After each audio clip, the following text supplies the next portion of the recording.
இரவு நேரங்கள்ல கடல் மின்னுறத மாயாஜாலம்னு நினைக்கிறீங்களா? வாங்க இதுக்குள்ள இருக்கிற அறிவியலை தெரிஞ்சுக்கலாம்.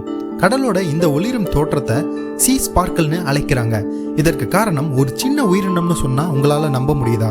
ஆமாங்க, பிளாங்க்டன் அழைக்கப்படுற இந்த கடல்வாழ் உயிரினம் உணவுக்காக கடலோட மேல் பரப்புக்கு வரும்போது பிற வேட்டையாடி விலங்குகிட்ட இருந்து தங்களை தற்காத்துக்க இப்படி ஒளிருது.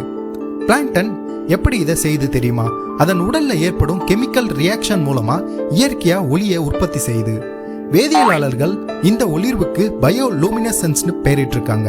கிட்டத்தட்ட இதே முறையில தான் மின்மினி பூச்சிகளும் தங்களை ஒளிர வைக்கும்.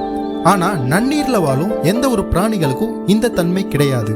உலகத்தோட சில குறிப்பிடத்தக்க இடங்களான மாலத்தீவு, பியூட்டோரிக்கோ, கலிபோர்னியா மற்றும் இந்திய பெருங்கடல்ல மட்டுமே இந்த காட்சிகளை பார்க்க முடியும். இதே போல பல உயிரியல் சம்பந்தமான தகவலை தெரிஞ்சுக்க நம்ம பென்டாலஜி பிளானட் சேனலை சப்ஸ்கிரைப் பண்ணுங்க. அப்படியே உங்களுக்கு இந்த தகவல் பிடிச்சிருந்துச்சுன்னா லைக் போட்டுருங்க. தேங்க்ஸ் ஃபார் வாட்சிங்.